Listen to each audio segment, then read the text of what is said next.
I have been staying at this hotel, and I have come to a disquieting realization. The building I'm in is shrinking every single day. To test this insane hypothesis, before retiring for the night, I tied a rope tautly between two opposite walls of my room. When I awoke the next morning, the rope, which had been stretched tight the day before, hung loose. I knew immediately that something was terribly wrong. I rushed out to measure the corridor. My fear was confirmed. A wall I could not reach with outstretched arms the previous night was now within easy reach. I urgently informed my colleagues of this terrifying phenomenon. At this rate, it wouldn't be long before the diminishing space crushed us all. They not only dismissed my claims, but also scolded me for disrupting the workflow, insisting that the hotel guests were waiting for their breakfast. Then, they collectively pushed me out of the kitchen. In that moment, I felt a profound helplessness. The truth is, I myself have lost track of how long I have been trapped here. Since the first day I checked in, I inexplicably became the hotel's cook, tasked with the endless duty of cracking eggs, and the strange occurrences have never ceased. Once, while I was in the restroom, the door handle began to shake violently, accompanied by an eerie, indistinct murmuring from outside. I quickly protested, insisting I was not the person they were looking for. The next second, several large hands thrust under the stall door, grasping for me. I was terrified, kicking out frantically, but it was useless. It wasn't until I cried out in despair, "I am nothing,"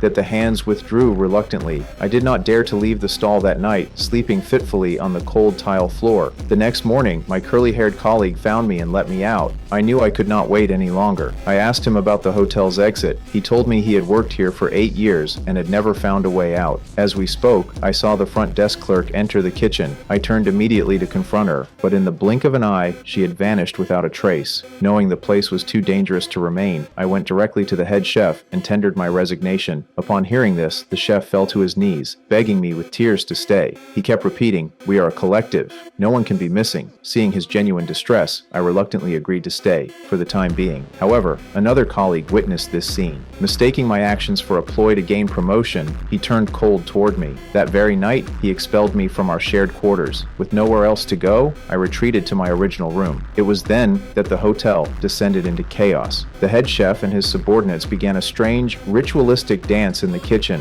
Simultaneously, a discordant wave of instrumental music swelled from the corridors. The sensory assault was overwhelming, causing me physical pain. Then, the walls and windows began to shake violently. With the sound of shattering glass, all noise ceased abruptly. In the ensuing silence, I understood. The hotel was shrinking once again.